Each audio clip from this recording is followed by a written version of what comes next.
I wish one of you shiffer brains would freaking tell me I'm crazy or something. Because I'm tired of listening to all this stuff that I think is true. Like the world's in trouble. And none of yous give a shit.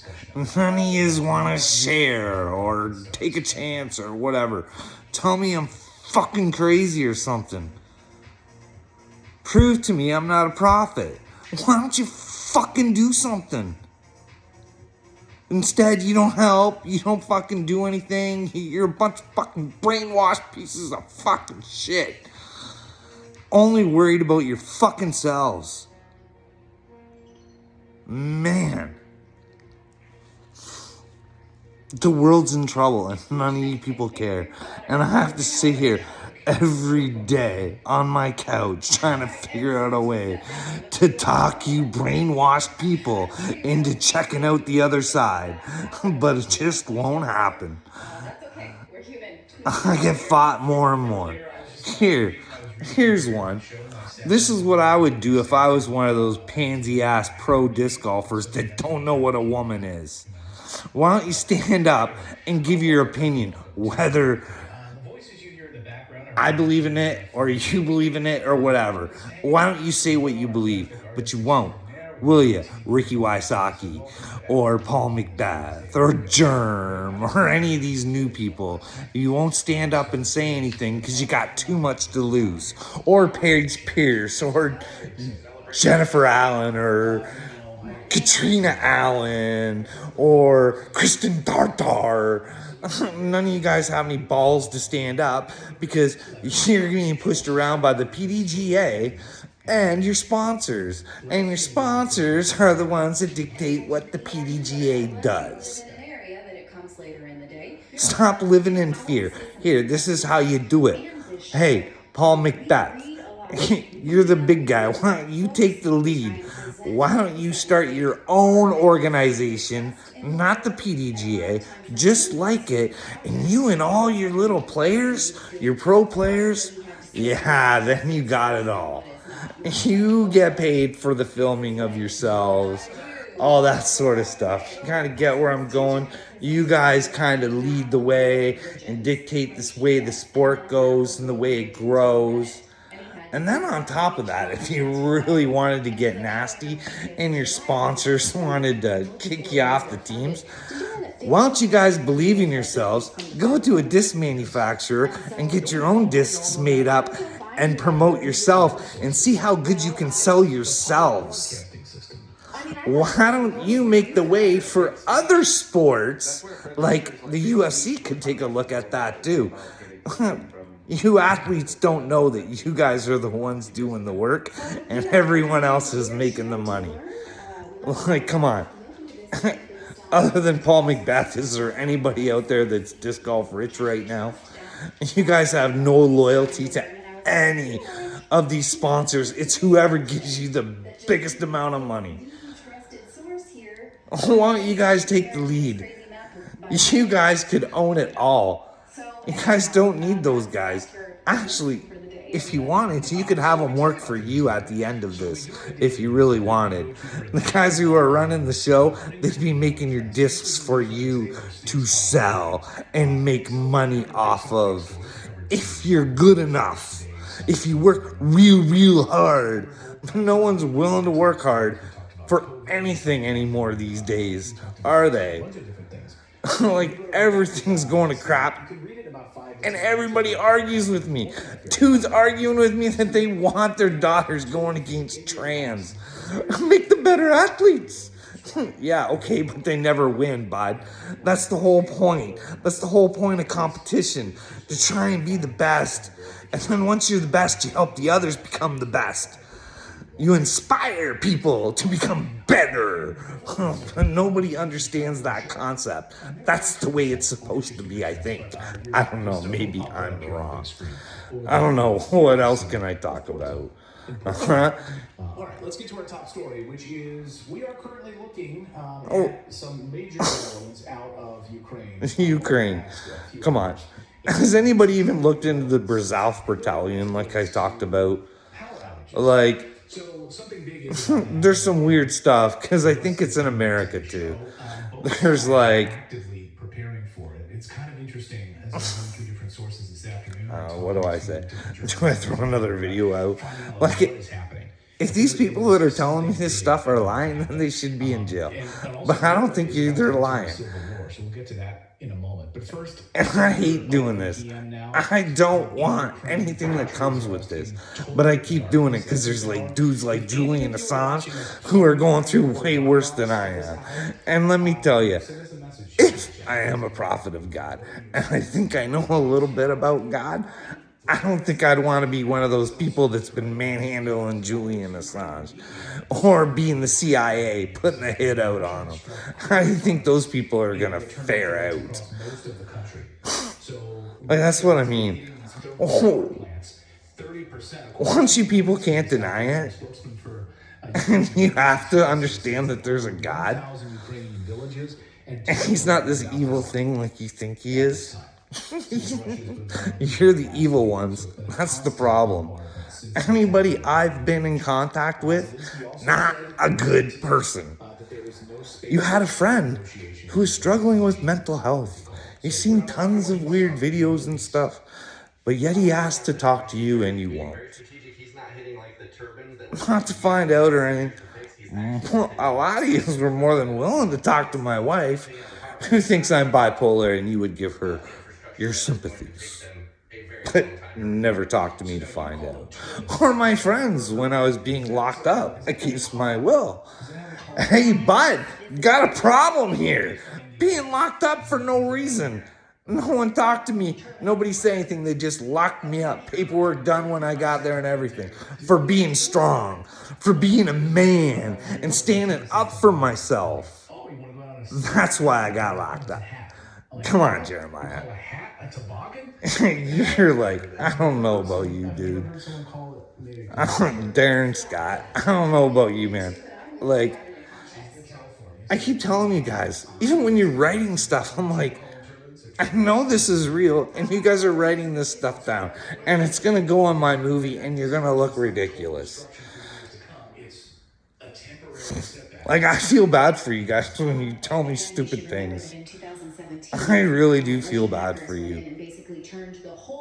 Maybe I'll get into right now why I think Upchurch might be part of it. Because I know, like, if somebody looked in my past stuff, they see a whole bunch of Upchurch stuff. But my wife says he's a misogynist piece of shit. And I think he's part of the Great Awakening. So I'll explain my side of the story, and maybe my wife will come on and do her own video. And she can explain why Ryan Upchurch is a dirtbag. But this is what I see of Ryan Upchurch. When I first heard him, it was kind of a joke. I heard a hick hop, and I looked it up, and I listened to some Ryan Upchurch, and I was made fun of it at first, and then I was like, it's not too bad. And I listened to it. And then I found the kid on YouTube, thought he was kind of funny. So I watched a little bit of his stuff. And then I think my timelines might be wrong, but then I heard about this Nicole Arbor thing, and I can't remember what it was, but she was suing them for something or other. Same thing she tried to sue other famous people for. And it didn't go well for Nicole in court. So I would say Nicole's probably a liar. But what happened to Nicole for being a liar? Nothing. Nothing at all. So what would have happened to Ryan Upchurch if he would have been charged?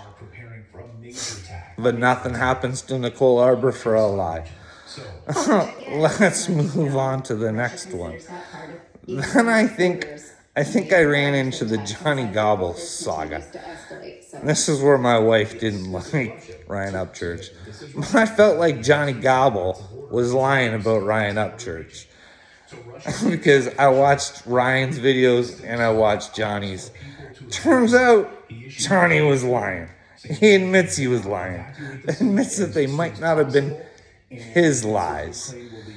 I thought Upchurch was a good guy. I told my wife, he thinks this Johnny guy's on crack and stuff. He's offering him help at a rehab center. He'll pay for it. That's a pretty good dude. Then I think the the Katie Noel thing came up. And I mean, if I'd stumbled across Katie's video first without not seeing the one that Ryan Upchurch did when she left the house, thank God he did that one, eh?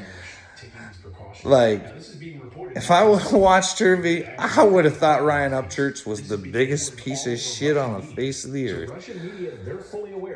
What happened in that court case? Anything happened to Katie Noel? She only tried to destroy somebody's reputation to get her reputation bigger so she could be a big old star off of Ryan Upchurch's back. So please, somebody let me know if I'm wrong on this stuff. But this is the way I see it. And Katie Noel can run all around town doing whatever she wants. And she tried to destroy a man. Let's get going here. And then, what else did I see about Ryan Upchurch? Well, he stands up for what he believes in. And then there was the Johnny Cashville thing. Yeah. I watched, like I said, I watched both sides. And I watched Johnny Cashville. That guy's almost convincing. He's a pretty good liar. But then again, he made this comment when he was doing one of his videos to say, hey, that's not really me, man. I'm just playing a character. Well, are you playing a character now? Why wouldn't you be you? Why wouldn't you sell you? You a piece of shit? I would sell myself, but hey, bud, you want to go? And then, you hear about how he just kept taking money from Ryan, how he probably stole from Ryan. Sounds like a great dude. I don't know. I believe Ryan on the whole thing, but, what else was there with Ryan? Oh, there's the new Chase Matthews thing. I'll give you my side of that, too. I think Ryan Upchurch tried to help a kid that he thought he saw had talent, tried to show him the right way, but Chase, he got a big old heart on and wanted it all at once. He had to sign his soul to the devil to do it, and he did it. And he don't care. Like, it's people like this that talk about God that I think are in trouble. Because, like, hey, Chase, I don't know if you know this, bud, but Jesus is all about the truth. So if you're going to put his name in your mouth, you might want to have the truth in your mouth, too. Just saying. What else was there with the old Upchurch? Because you'd think somebody like that would be living her up. And then he gets death threats from, like, picking on Exanime. Like, listen. Every time Exanime talks, she gets herself in deeper. Because I'd love to share what I think. Because, like, I've seen, like, 8 tattoos sticking up for Exanime. And this, like, and what about, like, get the hell out of Tony Dodge? Like, that guy's not sketchy. Like, when Upchurch asked him about that gangbang thing, you think, like, I would, if I was like, hey, man, I do gangbang, it's legal and stuff like that, I'd show. I'd be like, I don't want to be tied to this. But no, Tony Dodge, you're crazy, you drugs. Sounds like something I've heard before, but I don't know. Let me know if I'm wrong. Because now Nicole Arbour's back in his life. And apparently, I don't know, maybe she was a little boy when she was a teenager. Because apparently you can wish that now. She was writing songs about being a teenage boy. And she's actually going to try and sue Ryan Upchurch. And this is how dumb you people are. Nicole Arbour, he told you exactly how it was gonna go. And you still keep it going. People, psychopaths like you need to be in jail. Like, if I'm wrong, prove me wrong. Because if Upchurch is a bad guy, I'd like to know about it. Because I think he's a pretty good kid. And just so in case Patty's watching this, I'm not trying to get on your kids' nuts neither. I'm trying to get a message to Trump because I think I'm part of the Great Awakening. But I don't know. I got a long story. And I think I prove how this whole world is just twisted It's full of twisted people. Like, I don't know. I can't find one person who's awake. Not one person who will talk to me.